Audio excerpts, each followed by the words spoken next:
بسم اللہ الرحمن الرحیم۔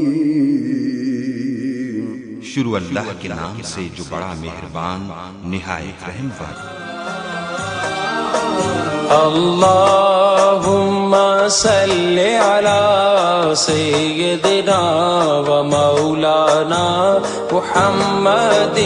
اللہم صلی علی سیدنا و مولانا محمد وعلی آلہ وصحبہ وبارک وسلم۔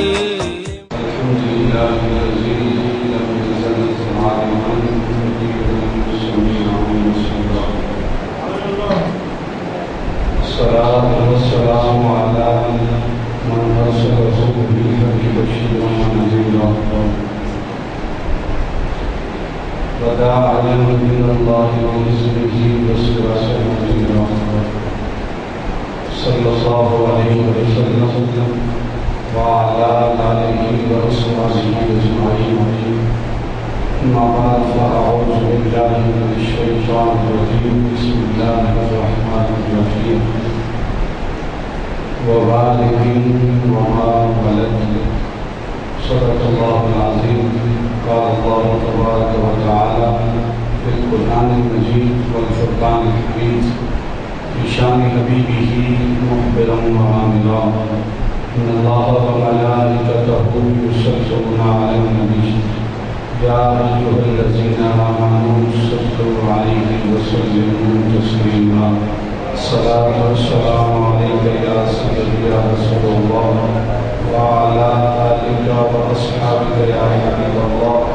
الصلاة والسلام عليك يا سيدي يا رسول الله وعلى آلك وأصحابك يا إمام الأنبياء والمرسلين۔ رمضان المبارک کا دوسرا جمعۃ المبارک ہے، اور آج کے ہمارے اس جمعے کا جو موضوع ہے وہ ہے والدین اور نیک اولاد۔ انشاءاللہ اللہ رب العزت کے فضل اور اس کی توفیق سے ہم اس حوالے سے گفتگو کریں گے۔ اللہ رب العزت حق بیان کرنے کی اور اسے سن کر سمجھنے کی اور اس پر عمل کرنے کی توفیق عطا فرمائے۔ جو آیت کریمہ آپ لوگوں کے سامنے تلاوت کرنے کا شرف حاصل ہوا، اللہ رب العزت ارشاد فرماتے ہیں ووالد وما ولد، قسم ہے مجھے والد کی اور قسم ہے مجھے مولود کی،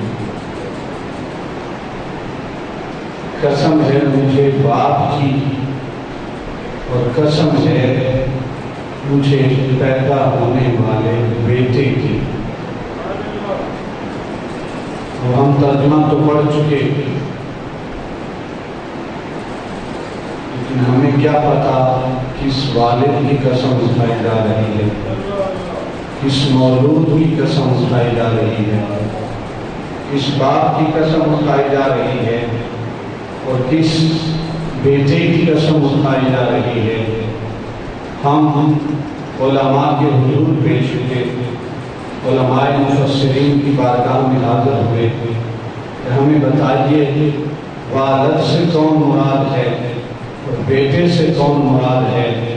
تو جواب ملتا ہے کہ والد سے مراد وہ والد ہے جو تمام باپوں کا سردار ہے، اور بیٹے سے مراد وہ بیٹا ہے جو تمام انبیاء کا سردار ہے۔ والد سیدنا عبداللہ ہے اور بیٹا محمد مصطفیٰ صلی اللہ علیہ وسلم ہے۔ تو اقابل وقت والد کی قسم اور مولود کی قسم اٹھائی جا رہی ہے، چونکہ والدین اور نیک اولاد ہمارا موضوع ہے۔ کچھ لوگ ایسے بھی آپ کو ملیں گے نعوذ باللہ جن کا عقیدہ یہ ملے گا کہ نعوذ باللہ صلی اللہ علیہ وسلم کے والدین کریمین جو تھے وہ دین اسلام پر نہیں تھے، نعوذ باللہ اللہ رب العزت معاف فرمائے ایسے عقیدہ رکھنے سے ہم حضور کے ماننے والے ہیں، اور ایسا عقیدہ ہے جو حضور کے صحابہ کا عقیدہ تھا۔ میں انشاءاللہ چند مثالیں بیان کر کے اپنے موضوع کو آگے چلاؤں گا۔ احباب وقار وہ لوگ جو کہتے ہیں کہ نعوذ باللہ آپ صلی اللہ علیہ وسلم کے والدین ایمان پر نہیں تھے، انہی سے آپ سنیں گے، وہ آپ کو بتائیں گے کہ اصحاب کہف کی میت میں رہنے والا جو کتا تھا وہ جنتی ہے، جو کتا تھا وہ جنتی ہے۔ وہی لوگ آپ کو بتائیں گے کہ یونس علیہ السلام جس مچھلی کے پیٹ میں رہے تھے، 40 دن جس مچھلی کے پیٹ میں آپ نے گزارے تھے، وہ مچھلی بھی جنتی ہے۔ وہی لوگ آپ کو کہیں گے کہ نوح علیہ السلام کی جو اونٹنی ہے وہ بھی جنتی ہے، اس کا بچہ بھی جنتی ہے۔ جب ہم ان سے پوچھتے ہیں کہ بھئی کتا کیوں جنتی ہے، وہ مچھلی کیوں جنتی ہے؟ کتا تو ناپاک ہے، وہ نجس ہے، وہ پلید ہے، اگر اس کا جسم گیلا ہو، انسان کے جسم کے ساتھ لگ جائے تو انسان ناپاک ہو جاتا ہے، وہ جنت میں کیسے چلا گیا؟ مچھلی جانور ہے، انسان نہیں ہے، وہ کیسے جنت میں چلا گیا؟ نوح علیہ السلام کی اونٹنی جانور ہے، وہ کیسے جنت میں چلا گیا؟ اونٹ کیسے جنت میں چلا گیا؟ وہ کیسے جنت میں جائے گا کل قیامت کے دن؟ تو وہ لوگ بڑی اطمینان کے ساتھ آپ کو جواب دیں گے کہ کتا اس لیے جنتی ہے کہ اللہ کے نیک بندوں کے ساتھ ہو گیا تھا، اللہ کے نیک بندے چل رہے تھے، ان کے پیچھے وہ بھی چل پڑا تھا، اللہ کے نیک بندوں کے ساتھ چلنے کی وجہ سے اللہ نے اسے جنتی بنا دیا ہے۔ جب آپ پوچھتے ہیں کہ یونس علیہ السلام اس مچھلی کے پیٹ میں 40 دن رہے تھے، وہ مچھلی کیسے جنت میں چلی گئی؟ تو آپ کو جواب دیں گے بھئی اللہ کا نبی ہے، اللہ کے نبی جس مچھلی کے پیٹ میں 40 دن تک رہے، وہ مچھلی جنت میں کیوں نہ جا سکے؟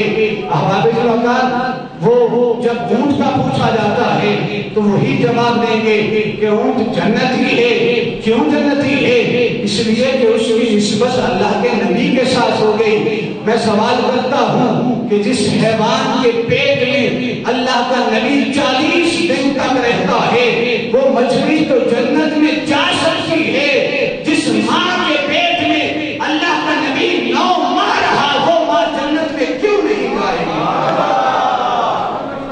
جس مچھلی کے پیٹ میں اللہ کا نبی 40 دن قیام کرے، وہ جواب دیں گے کہ وہ جنت میں جائے گی۔ ارے جس ماں کے پیٹ میں 4 ماہ اور 10 دن اللہ کا نبی قیام کرتا ہے، اور اللہ کا نبی بھی وہ جو امام الانبیاء ہے، اگر امام الانبیاء جس ماں کے پیٹ میں 9 ماہ قیام فرمائے تو وہ ماں کیا نعوذ باللہ دوزخی رہے گی؟ کیا وہ جہنم میں جائے گی؟ احباب وقار کتے کا پوچھا جاتا ہے تو کہا جاتا ہے کہ اللہ کے نیک بندوں کے ساتھ ہو دیا تھا، اللہ کے نیک بندوں کے ساتھ اس نے چلنا شروع کر دیا تھا، اس لیے وہ جنتی ہے۔ تو احباب وقار جو باپ آپ صلی اللہ علیہ وسلم کا باپ کہلائے، جو ماں 6 سال تک آپ صلی اللہ علیہ وسلم کی پرورش فرمائے، نعوذ باللہ اگر وہ ماں جنت میں نہیں جائے گی تو ہمارا عقیدہ تو یہ ہے اگر وہ ماں جنت میں نہیں جائے گی تو اور کوئی ماں بھی نہیں جا سکتی۔ ہم تو یہ کہتے ہیں کہ اگر کسی ماں نے جنت میں جانا ہے تو اماں آمنہ سلام اللہ علیہا کے صدقے تمام ماں نے جنت میں جانا ہے۔ تو احباب وقار ہمارا موضوع جو ہے وہ والدین اور نیک اولاد ہے۔ اسی حوالے سے انشاءاللہ کچھ ہوگی۔ تو ایک ماں ایسی ماں ہے، اس کا تذکرہ کرنا چاہتا ہوں۔ جب ماں نیک ہو، بیٹا بھی نیک ہو، اور ماں دعا کے لیے ہاتھ اٹھا لے تو اس ماں کی دعا کبھی رد نہیں ہوتی۔ اللہ رب العزت کی بارگاہ میں وہ دعا ہمیشہ قبول ہوتی ہے۔ شرط یہ ہے کہ ماں بھی نیک ہو اور بیٹا بھی نیک ہو۔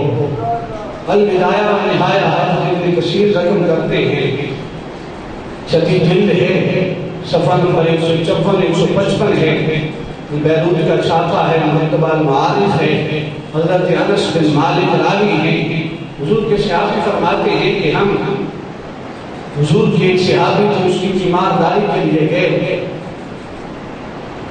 تو جب وہاں پر پہنچے تو وہ بیمار تھا۔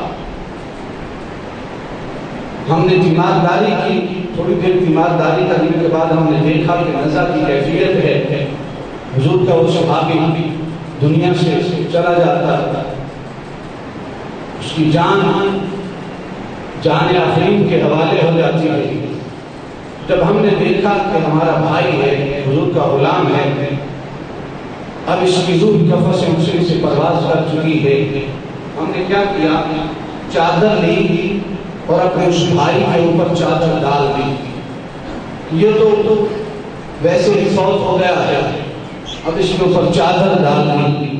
جب چادر ڈال چکی، چادر ڈالنے کے بعد آپ صلی اللہ علیہ وسلم نے فرمایا کہ اب اس کے غسل کا انتظام کرتے ہیں۔ غسل کے ارادے سے جب پانی سب کچھ تیار ہو چکا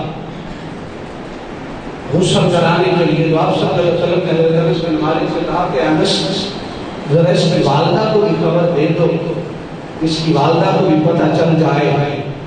بات یہ تھی کہ یہ دونوں ماں بیٹا آپ صلی اللہ علیہ وسلم کی بارگاہ میں حاضر ہوئے تھے اور ان کا رشتہ دار کوئی نہیں تھا۔ اپنا گھر چھوڑ کر، سب کچھ چھوڑ کر آپ صلی اللہ علیہ وسلم پہ ایمان لے آئے تھے۔ تو آپ صلی اللہ علیہ وسلم نے اس کے بیٹے کو شاد صفا کے پاس رکھ لیا، اس کی والدہ کو کہا کہ عورتوں کے پاس بھیج دیا۔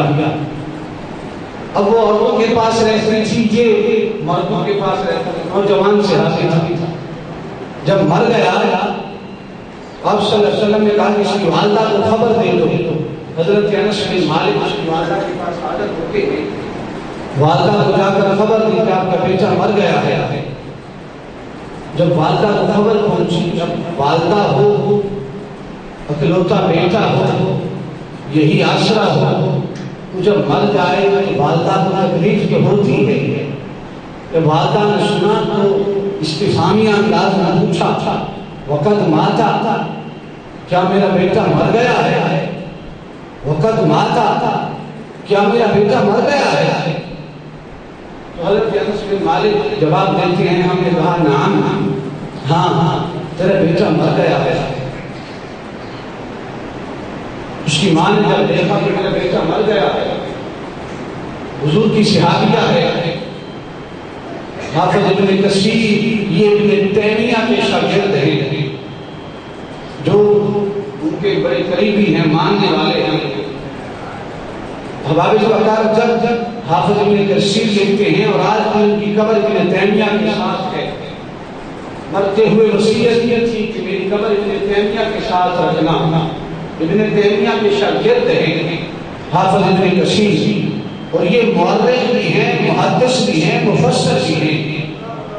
تاریخ ابن کثیر، البدایہ و نہایہ، مفسر ابن کثیر، محدث ابن کثیر۔ احباب الوقار لکھتے ہیں کہ حضرت انس بن مالک فرماتے ہیں، ہم نے جواب دیا ہاں تیرا بیٹا مر گیا ہے۔ جب ہم نے خبر دی، والدہ آئی اپنے بیٹے کے قدموں کے پاس کھڑی ہو گئی، اپنے بیٹے کے قدموں کے پاس کھڑی ہو کر رب کی بارگاہ میں دست سوال دراز کر دیا، رب کی بارگاہ میں ہاتھ بلند کر لیے اور کہتی ہے اللہم انی آمنت بک۔ باری تعالیٰ، لوگ بتوں کی پوجا کرتے تھے، میں نے بتوں کو ترک کر کے، بتوں کو چھوڑ کر، بتوں کی پرستش کو ترک کر کے باری تعالیٰ میں تجھ پہ ایمان لائی، دائرہ اسلام میں داخل ہو گئی۔ وَحَاجَرْتُ إِلَىٰ رَسُولِكَ، باری تعالیٰ تیرے رسول کی خاطر میں نے ہجرت کی، تیرے رسول کے لیے میں نے ہجرت کی، شہر مدینہ میں آ گئی۔ فَإِذَا نَزَلَتْ بِي شِدَّةٌ دَعْوَتُكَ فَفَرَّجْتَهَا، باری تعالیٰ جب بھی میرے اوپر مصیبت آئی میں نے تیری بارگاہ میں دستے سوال دراز کیا. جب بھی میرے اوپر مصیبتیں آئی کوئی تکلیف آئی میں نے تیری بارگاہ میں دستے سوال دراز کیا. دعوتک میں نے تجھ سے سوال کیا ففرجتہا باری تعالیٰ تو نے میری اس مصیبت کو حل کر دیا, اس مصیبت کو دور کر دیا, اس مصیبت کو حل کر دیا, اس مشکل کو حل کر دیا. باری تعالیٰ آج میری بارگاہ میں دستے سوال دراز کیا ہے اور تجھ سے سوال کرتی ہوں اسألک اللہم لا تحمل علی هذه المصیبہ. باری تعالیٰ دستے سوال دراز کر رہی ہوں کہ یہ جو مصیبت آج میرے ہاتھوں پہ آئی ہے, یہ نوجوان بیٹا جو دنیا سے رخصت ہو چکا ہے, باری تعالیٰ اس مصیبت کو میرے گھر برداشت نہیں کر سکتے, اس مصیبت کو میں برداشت نہیں کر سکتی. یہ اتنی بڑی مصیبت ہے کہ اس مصیبت کو میرے گھر برداشت نہیں کر سکتے. باری تعالیٰ اس مصیبت کو آسان کر دے, اس مصیبت کو میرے لیے آسان کر دے, اس مصیبت کو میں برداشت نہیں کر سکتی. حضرت انس بن مالک کہتے ہیں کہ ہم نے اپنے اس صحابی کو, اس غلام کے, حضور کے غلام کے اوپر چادر بھی رکھ دی تھی. ہم بڑے پریشان تھے, ہم سوچ رہے تھے کہ حضور کی صحابیہ کیا سوال کر رہی ہے, رب کی بارگاہ میں کیسا سوال کر رہی ہے, اس کا بیٹا تو مر چکا ہے. کتنی عجیب انداز میں, کتنی سادگی میں یہ رب کی بارگاہ میں دستے سوال دراز کر رہی ہے کہ باری تعالیٰ یہ مصیبت مجھ سے برداشت نہیں ہو رہی. لیکن احباب وقار, جب کوئی پورے ایمان کے ساتھ, جب کوئی پورے یقین کے ساتھ رب کی بارگاہ میں دستے سوال دراز کرتا ہے نا, تو رب اس بندے کے پھیلائے ہوئے ہاتھوں کو کبھی رد نہیں فرماتا. کبھی رب اپنے اس بندے کے پھیلائے ہوئے ہاتھوں کو خالی نہیں موڑتا. جب اللہ کی اس بندی نے رب کی بارگاہ میں دستے سوال دراز کیا کہ باری تعالیٰ اب کافر کیا کہیں گے کہ ان کی بتوں کو چھوڑ کر میں دائرہ اسلام میں داخل ہوئی تھی, اب وہ باتیں کریں گے کہ ایک ہی اکلوتا بیٹا تھا, وہ تیرے خدا نے تجھ سے چھین لیا. باری تعالیٰ میں ان باتوں کو نہیں سن سکتی. باری تعالیٰ اللہم لا تحمل علی هذه المصیبہ, تیری دی ہوئی اس مصیبت کو میں برداشت نہیں کر سکتی. باری تعالیٰ آج میری اس مصیبت کو حل کر دے. احباب وقار, حضرت انس بن مالک کہتے ہیں کہ ہم ادھر اس صحابی کو دیکھ رہے تھے, حضور کے اس غلام کو دیکھ رہے تھے جس کے اوپر ہم کپڑا دیکھ چکے تھے, ادھر ایک ماں کی سادگی کو دیکھ رہے تھے, اس ماں کی سادہ دعا کو دیکھ رہے تھے جو رب کی بارگاہ میں اپنے مردہ بیٹے کے لیے دعا کر رہی تھی. فرماتے ہیں ہم اسی عالم میں اس سادگی کو دیکھ رہے تھے. فرماتے ہیں کہ فکشف الثوب عن وجهه, اس صحابی کے اوپر جس کے اوپر ہم کپڑا دے چکے تھے, ہم دیکھ کر حیران رہ گئے کہ وہ صحابی خود اپنے چہرے سے کپڑا ہٹاتا ہے اور اٹھ کر بیٹھ جاتا ہے.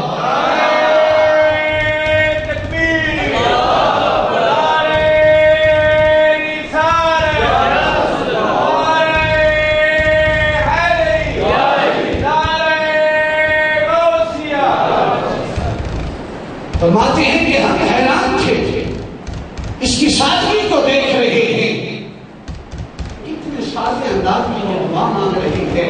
لیکن یاد رکھیں, جب کوئی ماں خلوص نیت سے, ایمان کی دولت سے رب کی بارگاہ میں دستے سوال دراز کرتی ہے تو خدا ان ہاتھوں کو رد نہیں کرتا, ان ہاتھوں کو خالی نہیں موڑتا. حضرت انس بن مالک کہتے ہیں کہ ہم دیکھ کر حیران رہ گئے کہ جس صحابی کے اوپر ہم نے خود کپڑا دیا تھا اٹھ کر بیٹھ گیا. صرف یہاں تک نہیں, فرماتے ہیں حتی اکلنا واکل معنا, یہاں تک کہ حضور کے اس غلام کے ساتھ ہم نے بیٹھ کر کھانا کھایا, اس نے ہمارے ساتھ کھانا کھایا. اور جب تک اس کی والدہ زندہ تھی اللہ نے اسے زندہ رکھا, اور جب اس کی والدہ دنیا سے رخصت ہو گئی اللہ رب العزت نے اس کی روح کو تب جا کر قبض کیا. احباب وقار, میں جمعے پہ یہ بات کر رہا تھا, ہمارے وہاں پر کچھ اہل حدیث حضرات انہوں نے کہا یہ کیسے ہو سکتا ہے, یہ غلط روایت ہے. میں نے کہا کیسے ہو سکتا ہے، کیسے غلط ہے، یہ ضعیف ہے۔ میں نے کہا کیسے ضعیف ہے، اس کی سند آپ کو علم ہے؟ کہتے ہیں نہیں جی اس کا قرآن کے ساتھ ٹکراؤ ہے۔ میں نے کہا کیسے ٹکراؤ ہے؟ کہتے ہیں قرآن کے اصول کے خلاف ہے۔ میں نے کہا قرآن کا اصول کیا ہے؟ کہتے ہیں کہ ان اجل اللہ اذا جاء لا یؤخر، اصول یہ ہے کہ جب موت آ جاتی ہے اس کے اندر تاخیر نہیں ہوتی۔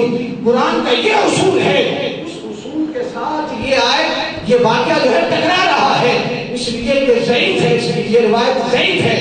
میں نے کہا بڑی عجیب بات ہے، میں نے کہا کہ اس اصول کے خلاف کیسے ہے؟ اس صحابی کو موت تو آئی ہے، جو موت کا وقت ہے، مقرر وقت ہے، وہ تو آیا ہے، اور اس وقت پر اس کی موت نے اس کو آ لیا ہے، اس کی جان نکلی ہے، روح کا فصل اسی سے پرواز کر گئی ہے۔ کوئی ایسا اصول بتاؤ